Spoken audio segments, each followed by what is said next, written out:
Do you feel like there's not enough time in the day? Is there a whole bunch of stuff you want to get done, but just can't seem to do it because things are taking too long and you can't move quickly enough? Well, you're in luck because today's episode, we're going to be talking about, do you need to go faster? This is the Existential Stoic podcast. I'm Randy. That's Danny. What's going on, Danny? What's up, Randy? Hey, Danny, how often do you find yourself trying to speed things up? All the time. I think it's like we can't help it. It's like you wanna learn things or you're working on stuff and you just want it, you know what the outcome should look like or will look like, and you just want it done.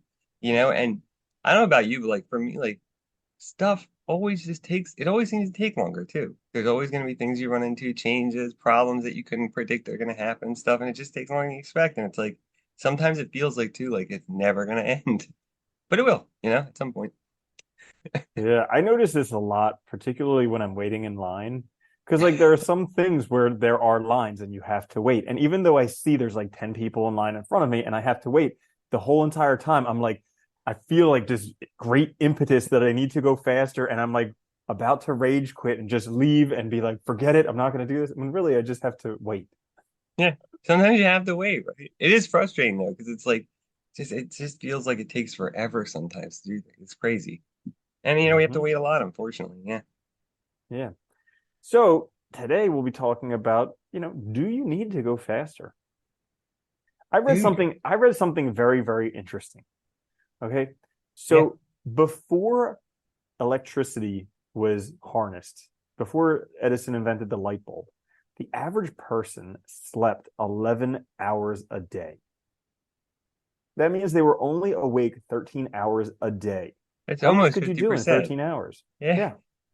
You know what's funny about that though? If you look at all other animals, like mammals, and look at your if you have pets, look at your pets, right? Most of them sleep quite a bit. Like, yes, granted more than 11 hours, but like 11 is like not even that much compared to a lot. Like I remember cats sleep like 19. Like they really only like are up when they have to be to do stuff to survive. That's basically it. And it's funny because like we with time and with clocks and with electricity, we've made this schedule that's very like unnatural and contrary to like the natural rhythm of life and like the seasons and stuff. Because I was thinking about that before too. You go back a couple hundred years, man. Like winter would have been probably so slow because there's nothing people could do. They couldn't go. The fields. You're not going to grow anything else. It's just like kind of just getting through it. They probably slept a ton. Mhm. It was darker out, cold. Yeah. Yeah. And on the opposite end, have you ever had that experience where you're like super tired and then you finally go to sleep and the next morning you wake up and you're like, whoa, I was like drunk last night, Yeah. like Yeah, that dude. tired. And Yeah. it's crazy because we think that we need to do so much more and go so much faster and get all this stuff done. And we sacrifice sleep. And essentially, when you're sacrificing sleep, it's like being drunk. So you're driving when you're drunk, you're taking care of your children when you're drunk, you're trying to run a company when you're drunk. Like if people were doing this when they were drunk, they would get fired. That's But actually we're a really tired, and that's yeah. That's a good way to think about it though, right? Because like, it is like being drunk and you cannot bring your full attention to the situation at all. You can't. So it's like kind of dangerous and you're not going to do well. It's funny, I was just recently like it was a couple days ago. I was working on this thing and I was trying to finish it, and so it was like probably about like 8:40 at night, which I usually don't work that late. But I was like, "Ah, I'll just keep going along because I wanted to get it done. I wanted to rush. And so I worked for like another 20 minutes. I was like, I have to stop. I'm too tired. Like I realized that after like putting another half hour in. The next morning I wake up and I'm in the shower and like instantly just realized what I did. First of all, I did something wrong that night because I was too tired. So I did something totally incorrect. And so then I had to fix that. And then, but it like by the time when I woke up in the morning and shower and stuff, it took me like maybe 15 minutes to correct it. Whereas the night before I spent like probably 40 minutes and did it wrong because I was so tired, but I was just trying to push through. Yeah. It's and we're not completely to blame for it. So we live in a time that's quite different from the past. I Yeah. think that can be said at any period of time. But like a lot of stuff that we can do now, it It's seems like different things. if we could just do more and do it more quickly, we would get the rewards that we want now. Yeah. Whereas like you look back 100, 200 years ago, average person was a farmer. So no matter how much you till the soil, it's still going to take a full season for you to Yeah. reap the harvest. And actually like doing stuff out of out of the order could ruin the harvest. So like if you're Yeah. trying to go too fast, you can't do it. The best you could do is destroy everything, you know? So, Yeah. but we live in a time now where it seems like, there's an infinite scroll. Everything we have, infinite scroll. The amount of money, infinite. We know the bottom, that's zero, but it's like Yeah. the amount is infinite. And clearly my happiness is going to go up as money goes up, which is so. I mean, I mentioned that I was reading the Elon Musk biography, and he is miserable. Like he Yeah. may be the richest dude in the world who can do whatever he wants, and it sounds so cool, but literally he's miserable because he's either like blowing a gasket trying to get a whole bunch of stuff done, or when everything's working out, he has this giant sense of unease that he can't relax and enjoy it. And that's like the most miserable cycle that pretty much all of Yeah. us can be stuck in. You know what's funny? A lot of those people that are like ultra successful are like that though. They can't turn off, and when things slow down, they feel like anxious, and they feel like they need to do something, and like they're not validated, and that's terrible. Like they're not happy, and it's funny, but like I think that's like a really important lesson too. Is like slowing down, we can also like appreciate life and enjoy things, and actually like do things correctly and right. I like Mhm. that too, because you're right. Like we've society set up now where like we're so used to instant access, instant gratification, and also like we love to tell stories about overnight successes that are total BS. And like we make people think that like I want to do this thing, well, tomorrow I should be an expert, or it's never gonna work out because it's gonna take too long. And it's like, well, dude, if you want anything that's worthwhile, it's gonna take you time. You're gonna have to learn it. It's gonna take effort. And like, so just keeping that in mind, you can slow down and do it right. Because like the other thing is when you rush too, dude, you don't retain anything. You're way more likely to retain stuff and to advance and to grow when you take your time and actually are engaged doing it, which might mean only Mhm. like an hour a day. If you're working and stuff and you're trying to learn something new, it might mean 10 minutes a day. But if that's the time you have where you're like still good and at your peak, that's the time you should use. Yeah. Yeah. One of the things I love about reading biographies is it lets you see like all of us kind of are where we are because of our past. And so like you start to see that people that are these brilliant successes, well, there are certain reasons that they got there. Like I remember we were talking about Steve Jobs one time, how he basically grew up at the best time and he had the best Yeah. situation where, his parents were already, one was a mechanic and the other was already working in the computer industry, and they just kind of guided him into that. And he just, first job was at Atari. Yeah. So it's like all of these things kind of lead in that certain direction. And even with Elon Musk, I mean, he grew up in like an extremely risk prone family. Like they did very, very risky behaviors. And then Didn't he, the they dynamics had with, like an emerald mine in oh, apartheid dude, Africa, right? I Yeah. mean, that they flew planes, they did all types of crazy, risky things. And then his basically like the relationship, the dynamic with him and his father created this like very unstable reality that he lived in. And another crazy thing, parallel between those two books, is they both mentioned that both Elon Musk and Steve Jobs have this reality bending ability where they can just bend reality for people around them. And it's kind of like they're so far out there. But Yeah, well, they anyway, believe it too, and if you really believe it, right? It's like, I mhm, mean, look at Trump's the same way in a lesser manner, sort of, or a more crazy. He's a more yeah, crazy pronounced version of it, right? But like, you believe what you're saying, and other people start to believe it, and so then mhm, it makes it easier to do this thing. yeah. But I hear this a lot because everybody's talking about living their best life and finding their truth and all this BS that's just like Yeah, downloaded nonstop about how like you need to live your best life. And it's like, I don't actually believe that's true. You need to live a life and you're going to live the life you're going to live, but it's definitely predicated on the past. And yeah, maybe part of life is recognizing some constraints in life. Like yeah. chances are you're not going to be Elon Musk because you did not have the especially traumatic upbringing that he had, also Yeah. the genetics he has, and also the mental illness that he has. Like chances are you're not going to become him. It's funny. I remember, I forget what it was. I was reading some one time though, and the guy said, and it was really funny, but he was like, He's making a point about how your past like kind of does like it puts constraints on what your choices are for the future. And he's like, look, he's like, I love snowboarding. I would have loved to be a professional snowboarder, but he grew up in like the South where it's warm and there's no mountains. He's like, so I used to look at these kids that were like really good when they were like 20. He's like, but they grew up in like Canada, Colorado, and like that was a thing you can do very easily. It's like that geographical constraint literally meant like, as a child, you're not going to have those opportunities because you can't go fly and do all these things when you're 10 and 12, but they could because they were right there. They just had to walk out, get them out. Yeah. And there's also this like the narrative of like the more money, that better your life is. And that's got to be debunked eventually. I mean, scientifically it's been debunked. But like on social media, it needs to be debunked because so many people are getting so trapped like doing any grinding to Yeah. make more money, and they're destroying their health to do it. They're destroying their mental health to do it. Everything they're destroying to do it. And if you take a look at it, yeah, money can buy you stuff, but pretty much until you're a middle class, maybe upper middle class, then Yeah. it's a diminishing return. And guess what? That's roughly around 70,000 US a year. Like Yeah. if you as a family make that much and you're not happy, stop looking at money because it's not going to be able to do that much for you. Or maybe move out of the ultra expensive cities. Like if you're making 70,000 and you're living in San Francisco, there's a problem. Just move. Yeah. It's funny? I have a friend, I don't want to mention names in this context, but like his brother got really successfully and did really well.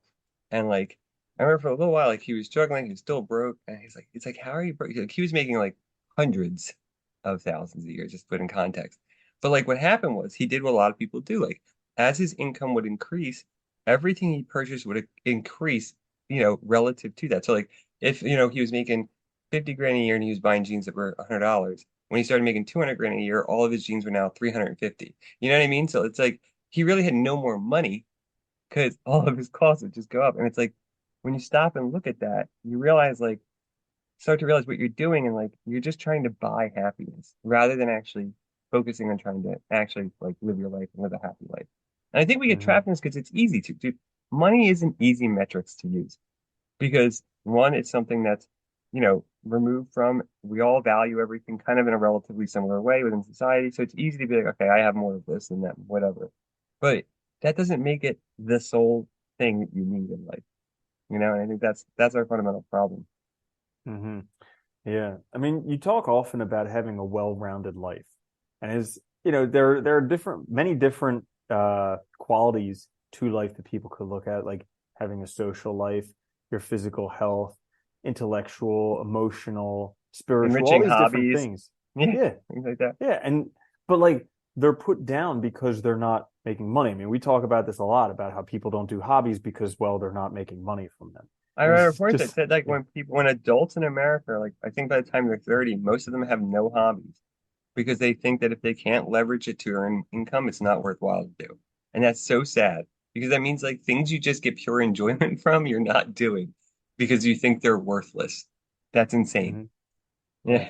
Well, it's like a helpful thought experiment. There was this book that I read not too long ago called Die with Zero, which was an engineer basically took a look at the problem of, well, if our whole narrative is you need as much money as possible, you're just going to keep accumulating more money, and then all of a sudden you're going to die with a whole bunch of money left in the bank that maybe you give to Yeah. somebody else, but still to you it's worthless. And essentially, that's your life that you traded to accumulate that money that you're giving to somebody else. Yeah. Now, a lot of people will be like, but it's my children that I give it to them. And it's like, yeah, that may be nice, but on average, the inheritance age of someone is in their 60s. So somebody inherits stuff when they're about 60, which is well past the age when they could actually enjoy the money. Yeah. So there's a whole bunch of wasted life trying to get to this. So he took a look at this, trying to figure out the problem of, how do you ideally spend your money so that you can die with close to zero, but not run out of money. It's basically spend your life as best as possible. And interestingly enough, like in the middle of your life, from your 30s until roughly your 50s, that's the time when you want to optimize spend as much as you can to accumulate experiences that Yeah. will benefit you for the rest of your life. Because when you get older, even though healthcare costs increase, all other costs decrease. So uh, you can imagine, this is a thought experiment that I've done and something that you can do, is imagine you're on your deathbed. Like you're 80, 90, 100 years old, whatever, maybe 150, who knows. But you're on your deathbed and Yeah. you've accumulated this goal amount of money, this target amount of money that you wanted to have. So you have 4 million in the bank or whatever it is. That means you're a success. You've made that amount of money. Well, guess what? You're never getting out for that bet again. You're never Yep. going to see any of that money again. You're going to, that money that you've wanted your whole entire life is really now just an indication that you wasted that much of your life accumulating money. And we idolize these guys like Elon Musk and Steve Jobs and Jeff Bezos, who have billions of dollars, and the Rockefellers. Look at how inefficient their life has been. They've essentially wasted so much of their life, and they can't stop working. I mean, they work No. until their grave. They have a disease called workaholism where they Yeah. literally can't stop and enjoy life. Like there are stories in this book of Elon Musk where people would be celebrating, his family would be celebrating Thanksgiving, and he would be locked in his room doing work when he doesn't Yeah. need to be. Yeah. You can't take a break. You can't turn off, right? And that's a problem. And I've caught myself doing that before, and I'm like, this is not worth it. Like, you don't want, because it's a trap. It really is. And it's funny too, because like you look at that and like it's so true. Like what it's like you're accumulating all this wealth. What? What for? What are you gonna do with it? Like they can't do anything with it. He can't possibly spend all the money he has. And if you look at his life, it's funny, like there's been so many times in his life where he's had sales of businesses that he could have just stopped because he had plenty of money. I mean, PayPal was one of the earliest ones, and he had plenty of money from the sale of PayPal to live a comfortable, good life. Really, I mean, really like good. I mean, it was like hundreds of millions, I think, or something. Yeah. I mean, but like, look what he did. He immediately took that and got back into work, found a new project, and basically bankrupted himself. So he had to work hard again. It's like crazy. Mm-hmm. Yeah. Yeah.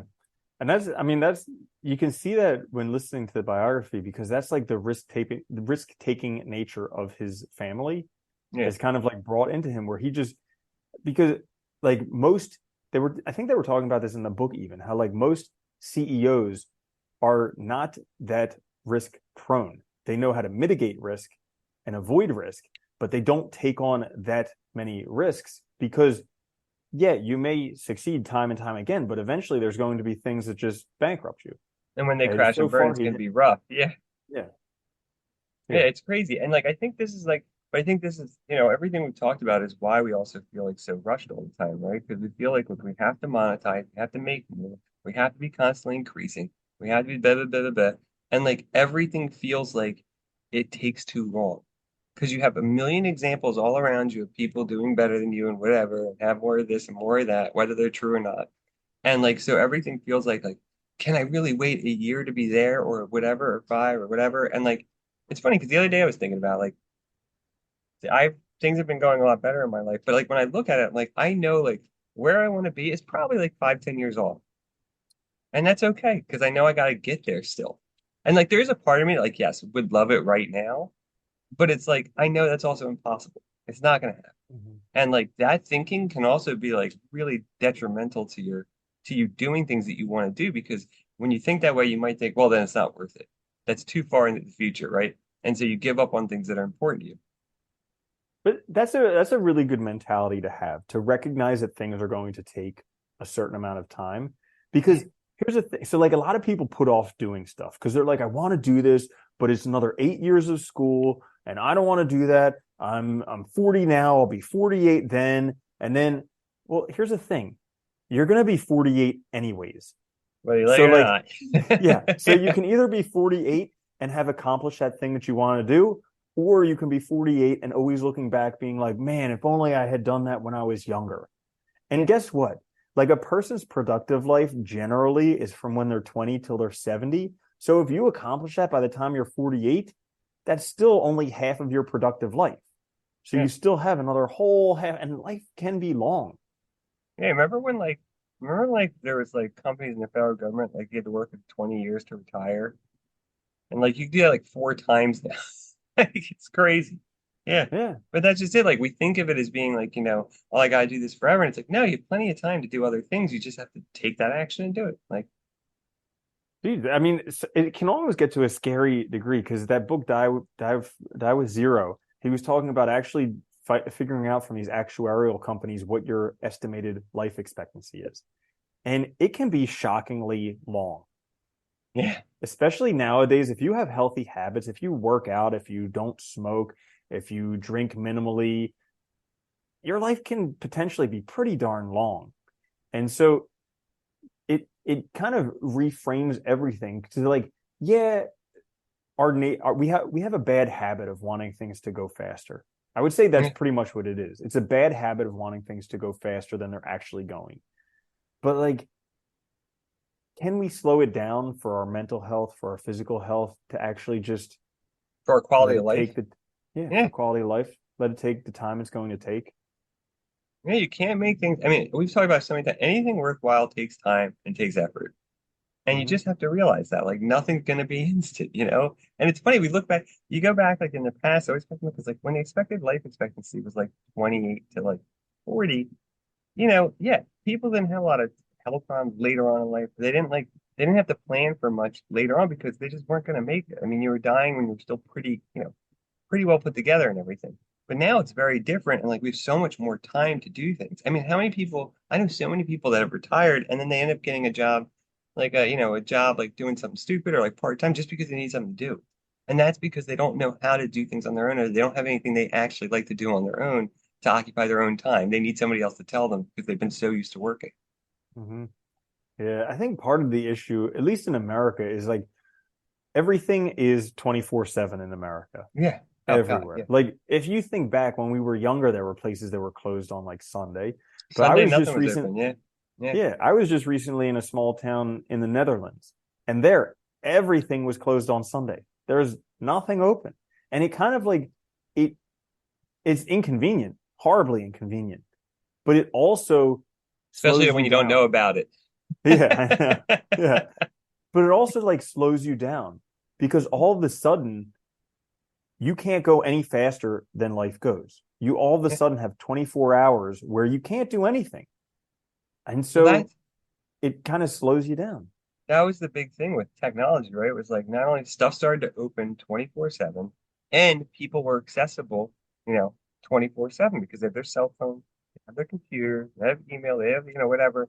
And I think this really screwed us up too because now it's like whenever anything happens, address it now. And it's like, but you can wait till tomorrow. You don't need to address it now, dude. Like it doesn't Mm-hmm. need to be happening to in the morning. Like it's not like unless it's like a serious thing. But like, yeah. And I think this is the problem. We escalate everything because we can rather than thinking about like, well, what about life? What about quality of life and all that? Yeah. And the kicker is that technology was supposed to give us more time to enjoy Yeah. life. And Yeah. now we have less. Yeah. We spend more time on technology, Mm-hmm. Yeah, wishing we had a better exactly. life. Exactly. Yeah. Yeah. So do you need to go faster? Let No. me ask you. No, let me ask you. Yeah. What happens? Because I know this for myself. What happens when you feel like you're rushed, when you're in a hurry?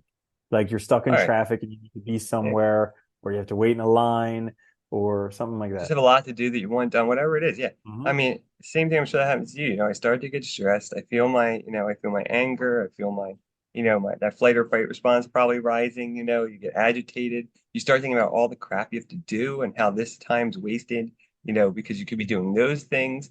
And then you start like thinking about that. And then you start like just getting angry. And then by the time you go do stuff, you're already kind of like amped up. You're not focused and things go poorly anyway. And so it's like you basically waste more time by letting yourself get agitated about it than you would have wasted if you had just let things happen as they happen and do it when you can do it.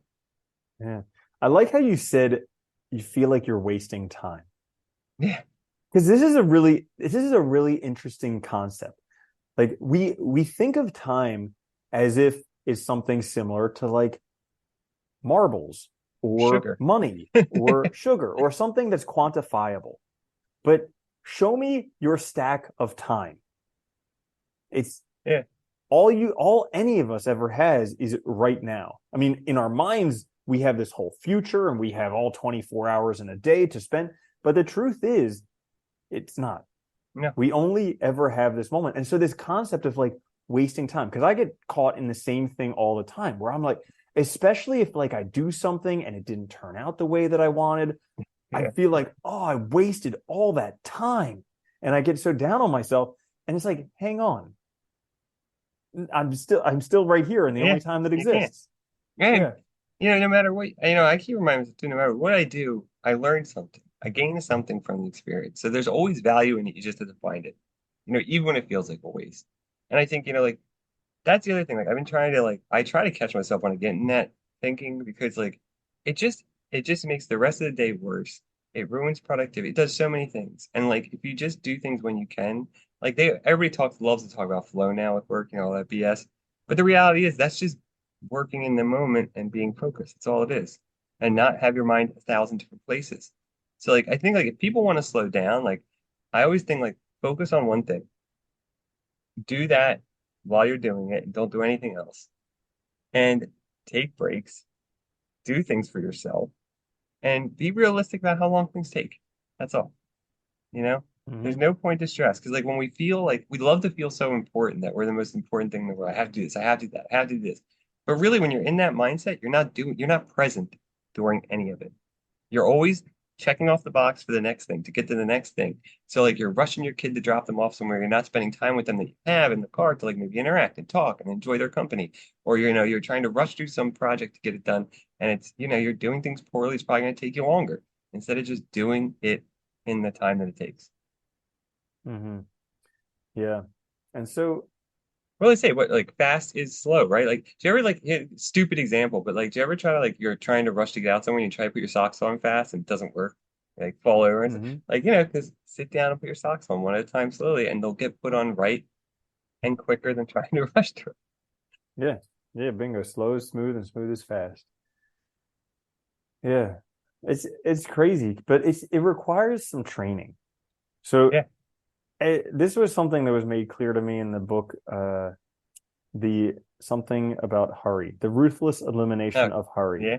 Yeah, because he talked about a whole bunch of practices to help slow ourselves down. Because all of us are rushed all the time, Yeah. and if you're not, congratulations. But Yeah. I would say pretty much most people are rushed all the time. And so some of the practices was like implementing a day off for yourself. And this was like a completely novel concept to me because for the past how many years I've been working 7 days a week.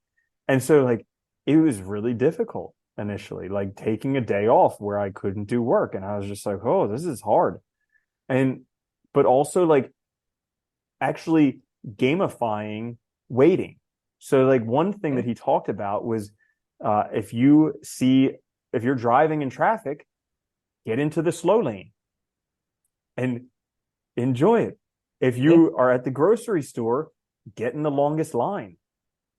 So, like, actually practicing patience is one way to help yourself slow down because there's nothing you can do in those moments other than just learn to relax. Well, I think that's one of the things we've really destroyed in modern society is we destroyed our ability to be patient. Because we expect everything now. Like, dude, it's so funny. I remember like when like back when we were younger, like you'd order something and it could take like weeks to come to the house. Now Mm-hmm. you order something and you're like looking at your door waiting for the package to be there instantly. You know what I mean? Like that day. And it's ridiculous. And it's like, Yeah. I think we've really destroyed our ability to be patient. We expect everything now. We get angry. And like you see it all the time, like in stores where people take their anger out on somebody that's working there for like $10 an hour. And it's like, dude, like they have nothing to do with this. They're understaffed because of some other decision maker way at the top, not them. And it's like Mm-hmm. you become kind of an ass when you're rushed. You do. And it's like Mm-hmm. take a step back, look at the situation, and just let things go as they go. Yeah, I remember back when we were kids, like all the mail order delivery things and a lot of the stuff they sold on like the infomercials was like allow 4 to 8 weeks for Yeah, delivery. And dude. like, could you They put imagine in nowadays? processing time. Remember the processing time would be like weeks Yeah, just to get them to put the thing in a box. yeah. Like, could you imagine ordering something on Amazon and they'll be like, okay, it'll be delivered in 8 weeks. Like you would literally flip your lid. Yeah, yeah, it's crazy. And like, but we've gotten to that point now where we think everything should be now, right now. And it's really unhealthy because it doesn't give you a Hmm. chance to actually appreciate anything or do anything. Your mind's always not here. It's always somewhere else in the future. Hmm. Yeah. Yeah, so I think that kind of answers it. Do you need to go faster? You No. know, the other option is I'm always, yeah, no, I'm all because like we give a lot of like, I guess like life advice on this stuff, like, do you need this much money and all this stuff? And it's like, I would say if you think you need to go faster, just go faster until you burn yourself out. Just Yeah, do it. What the it's a heck? good method. Yeah, you'll figure it out. Sometimes the best way to learn is just to do it and realize how Mhm. terrible it is, and then you Yeah. realize you don't want to do that anymore. Yeah, Yeah, you're strung out. You can barely do anything. Your life's falling apart. And then eventually you have to, because here's the thing, either you slow yourself down or life will slow you down yeah. because you'll get sick. You'll get, I don't know, all this stuff, crazy Oh, stuff dude, I happens. remember times in the past where I felt like I almost would break down crying because like I couldn't get something done fast. You know what I mean? Like that pressure and like the pressure we put on Hmm. ourselves, and it's just like, why? Like, Yeah. what is the point of that? That's not helping. It's not making my life better. It's not making me happier. I mean, keep that in mind. Yeah. I Yeah, remember there was a book, it might have been the 4 Hour Work Week, where he was talking about like prioritizing stuff in your life because we all have to kind of prioritize our lives. And he was saying, imagine you got hit by a bus and all of a sudden you can only do three things in a day. What are those three things you're going to do? And actually sitting down and taking the time with your life to figure that out. Because, like, if you are very, very limited, and this I try and do because I get overwhelmed when I have too many things to do. And that's usually when I sit down and I list everything that I'm doing and I try and figure out what's the most important stuff. And I'm like, okay, fine. If I can only get done three things, what are those three things? And the part that sucks is that there's a lot of other things that I really want to get done that aren't yeah. in those top three. And there's a lot of things that feel good to do and they're not in that top three. And so that's really difficult. But when you do prioritize them and you focus, those things get done faster Mm-hmm. because you might be putting some off, but you're actually concentrating on getting things done now, and that's the difference. Yeah, and you can focus on those three things, like you said, get them done, and then you can have new three things to fit in there. Yeah, and more stuff to do. It's great. Yeah, exactly. Exactly. So yeah, I think we've about summarized, do you need to go faster? You've Yeah, answered the question unequivocally. yeah. And There you go. Good yeah, job. yeah. So if you did enjoy this episode, go ahead, give us give us a positive review on Apple Podcasts. It helps out a great deal. That was This is the Existential Stoic Podcast. I'm Randy. That's Danny. I'll see you later, Danny. later, man.